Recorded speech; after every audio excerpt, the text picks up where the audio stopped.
In this video, we're going to cover section 7.2 from your textbook, which is how to apply our knowledge now about the normal distribution probability density functions and the normal distribution cumulative distribution function.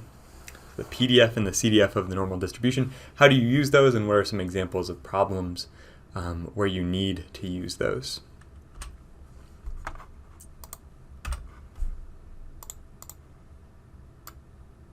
So first, we're going to mention, before we dive into the meat of the section, the most important part, we're going to mention something called standardization. And I want you to know that when your textbook or your online homework mentions standardizing a normally distributed random variable, they basically mean calculate the z-score. So assume x is this normally distributed random variable. So it's a continuous random variable that follows the normal distribution, the normal probability distribution. And if you want to standardize this, we're going to translate this x random variable into a z random variable, again by calculating the z-score. And remember, the z-score is the deviation divided by the standard deviation. And so in the numerator we have a measurement minus the mean, and then we divide by the standard deviation. And so this is what's called standardizing. So this is sort of like my raw random variable. And then this z would be my standardized random variable. Okay.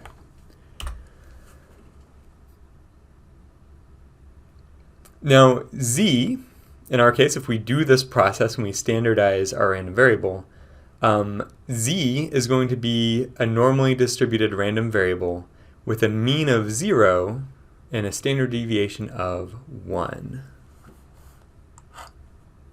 So the mean of our z variable now is 0, and the standard deviation of our z variable is going to be 1. And an important question to ask is, why is that? And you don't have to have this next little bit memorized, but I like to show students the explanation of things rather than just have you memorize them. And so to demonstrate to you, what we're going to do is we're going to take the probability density function of the normal distribution, which is given by this formula right here. And what we'll do is we are going to make a substitution. So I'm going to substitute x right here as sigma z plus mu, where mu, this mu is the mu of your x random variable, and the sigma is again the sigma of your x random variable. So mu and sigma are the mean and the standard deviation of this x normally distributed random variable. And you might ask, why am I doing this substitution? Why this particular substitution and not some other substitution?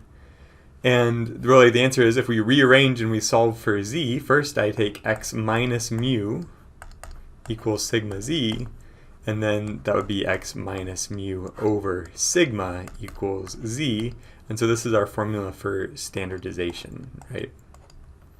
And so by setting x equal to this formula, this x equals a function of z, this is just equating it to the standardization process. And so that's why I'm going to use this substitution, where I substitute this formula for x over here in my normal distribution PDF. Okay. So whenever I make this substitution, let's see what happens. So this PDF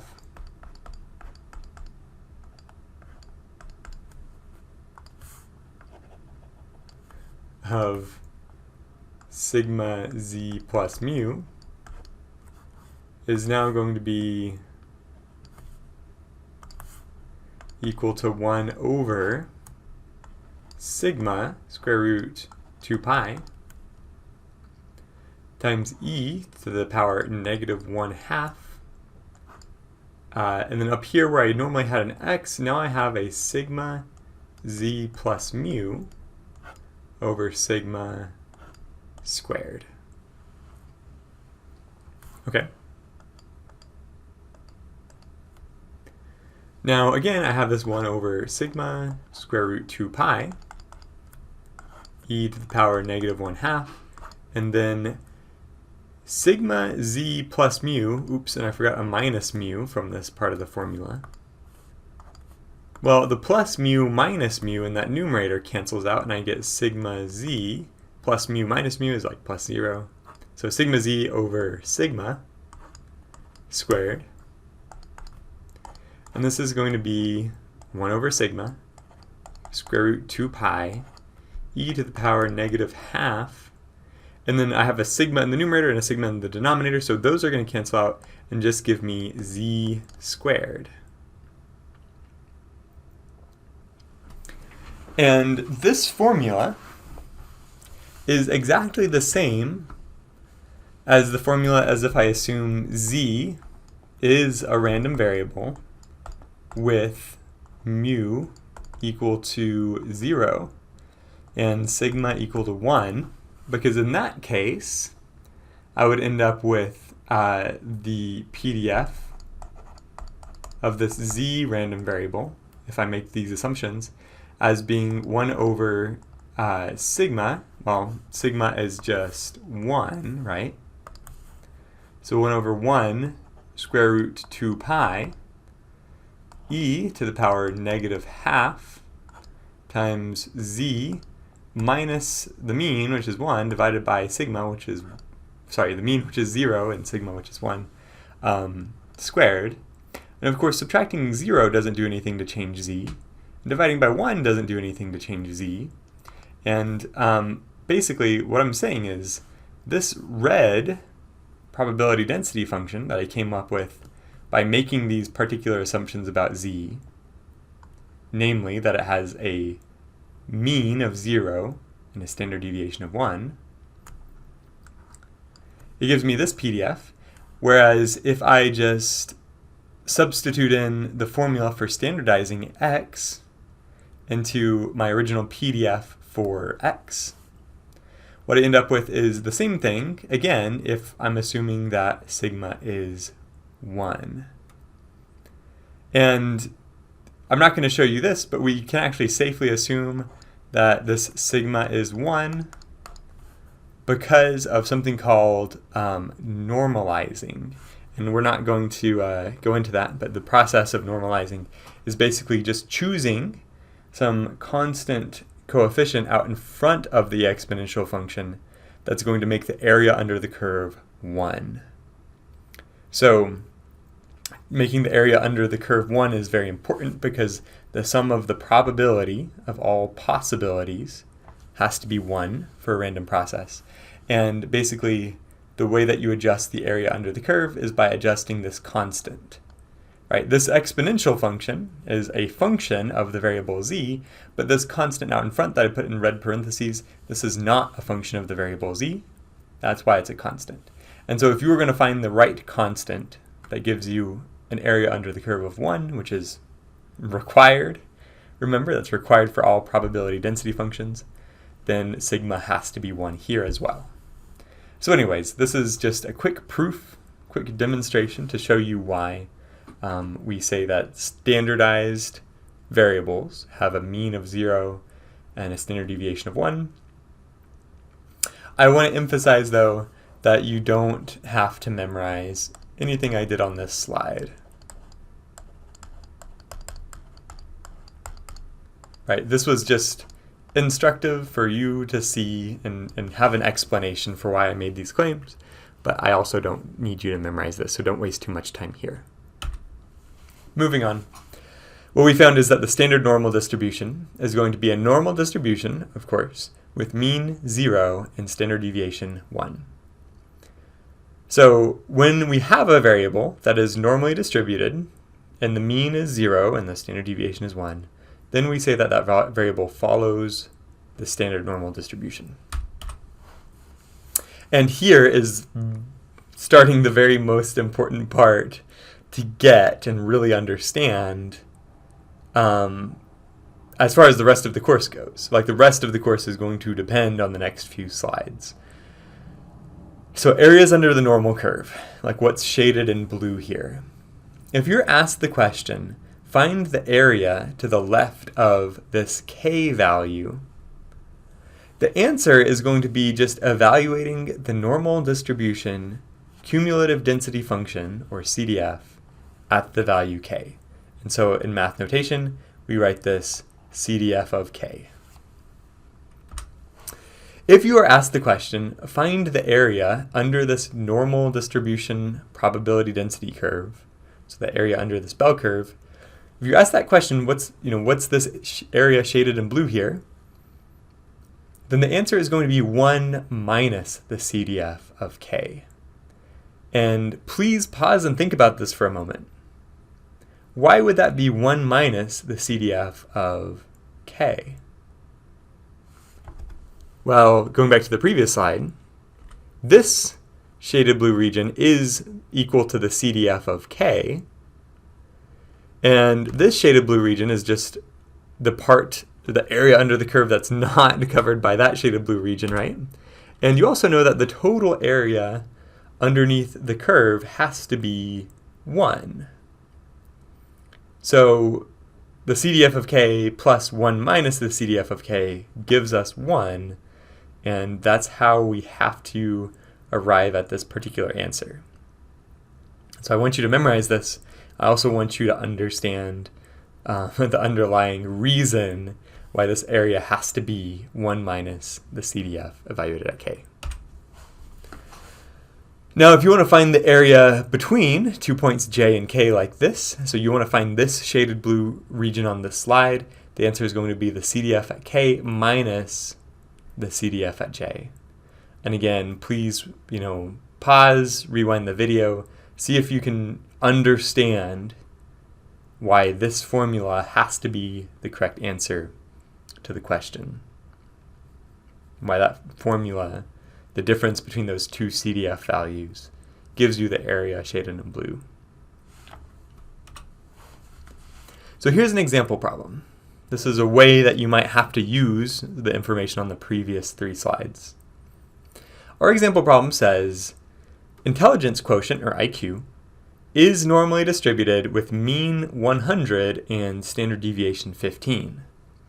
What is the probability that a randomly selected individual has an IQ that's less than 120?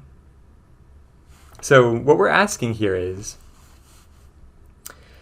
what is the probability that a randomly selected individual has an IQ less than 120? That's actually equivalent to asking the question, what is the area shaded in blue here? What's the area under the normal distribution bell curve to the left of the value 120, right? K here is that value 120. So this is going to result in just us asking the question, what is my CDF evaluated at 120? And we can do this with our TI calculator. And this is what you'll have to do on the exam. So here we've pulled out our TI-84 calculator. And to get to the normal distribution CDF, which is what we're trying to find, we're going to do second, and then the button that says VARS to get to the distributions, and the normal CDF is option number 2. We leave lower alone. We always just leave that as -1E99. Don't want to change that. At least not right now. It sort of becomes a shortcut later. But for just the plain old CDF, if you're trying to find the area under this curve to the left of this particular value, we're going to leave lower at -1E99, which, by the way, E means times 10 to the power. So you would read this -1 times 10 to the power 99, which is an enormous negative number. So we're talking about something that's very far out to the left on our x-axis here. Then the upper bound is going to be 120. And for the mean, mu, that mean is going to be 100, which is the mean intelligence quotient. And then sigma, the standard deviation, will be 15. That's given by our problem. So we click paste, and we get the value 0.9087, so 0.909 basically. And this is the CDF evaluated at 120, so this is 0.909, which is the same thing as 90.9%. So the answer to the question, what is the probability that a randomly selected individual has an IQ less than 120? Well, the probability is actually 90% or 91%. Right, so most individuals, 90% of the individuals, have an IQ less than 120. Okay, so we'll do some more examples to get familiar with this. And again, reference this set of lecture notes if you need help during your homework. This is, again, something that's very critical for the rest of the course. We're going to be leaning on this a lot as we go through chapters 9, 10, and 11. So I really encourage you, more than anything else in this course, to be super familiar with these example problems. Example number 2 says, an adult male's diastolic blood pressure is normally distributed with mean 80 and standard deviation 20. So you know that in blood pressure, typical blood pressure is like 120 over 80. When you say over 80, you're talking about the diastolic blood pressure. 120 would be the systolic blood pressure. But again, among adult men, let's just say the mean is 80 and the standard deviation is 20 for that diastolic blood pressure. What is the probability that a randomly selected adult male has a diastolic blood pressure greater than 90? So here is the picture of what we're looking at. If we know blood pressure is normally distributed, it has to follow this bell-shaped curve. The probability density follows this bell-shaped curve. The mean being 80 means that the point we're talking about, K, is just a little bit above the mean, so it could follow this particular picture. And if we're looking for the probability that a randomly selected adult male has a blood pressure greater than 90, this is what we're looking for. That probability is equal to the area to the right of K underneath the density curve. So in a previous slide, we figured this out. We reasoned with ourselves and we said that area has to be 1 minus the CDF evaluated at K. And so 1 minus the normal CDF evaluated at 90 is going to be our answer to this question. So pulling out our calculator, again, we go to second VARS. We go down to 2 normal CDF. We leave lower alone for right now. And for upper, we're going to choose 90. For the mean, we're going to choose 80. And for the standard deviation, we're going to choose 20. So 80 and 20 were given to us by our problem. And then we click paste. That is the CDF evaluated at 90. But what we want is 1 minus the CDF evaluated at 90. So 1 minus that number is going to give us 0.3085 or 0.309. Or this is equal to 30.9%. So the probability of randomly selecting an adult male that has a diastolic blood pressure greater than 90, well, that probability is actually 30%. Or you could say that 30 or 31% of adult males have a diastolic blood pressure that's greater than 90. Okay. Third example problem.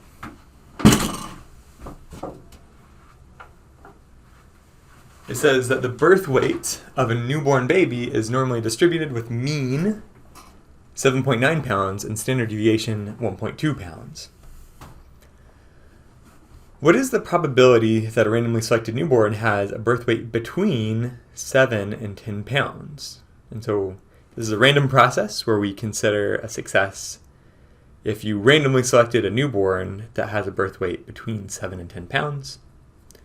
And so let me draw a picture of what this problem looks like. Always important to draw a picture so that you can, better reason with what you're dealing with. And so in my picture, I draw the normal distribution bell curve. And I draw it because I know that the birth weight of newborn babies is normally distributed. So that's why I start drawing the bell curve. We know that the mean is 7.9 pounds, and so the mean, or the center of my bell curve, is going to be the value 7.9. And I'm looking for the probability that the birth weight falls between 7 pounds on the lower end and 10 pounds on the upper end. So basically, this probability that I'm looking for is equal to the area of this shaded blue region. And again, in a previous slide, we reasoned about how you would find that area. And what we discussed is it was actually going to be the difference between the two CDF functions, one evaluated at your upper bound, which was 10, and one evaluated at your lower bound, which is 7. So what we're going to use to find our answer is CDF of 10 minus CDF of 7. I'm going to show you how to do this in your calculator. Let's first take the CDF at 10. So upper is going to be 10. The mean this time is 7.9 pounds. And the standard deviation this time is 1.2 pounds. So this gives you a value of 0.9599, so 0.96 basically. That is the value for the CDF at 10 is 0.96. And we're going to subtract the CDF evaluated at 7. So just like before, we go to second VARS down to 2 normal CDF. This time the upper is going to be 7, and the mean and the standard deviation stay the same because we're still dealing with the same problem. And this gives me a value of 0.226 or 0.227. 0.227. So taking the difference, 0.96 minus 0.227,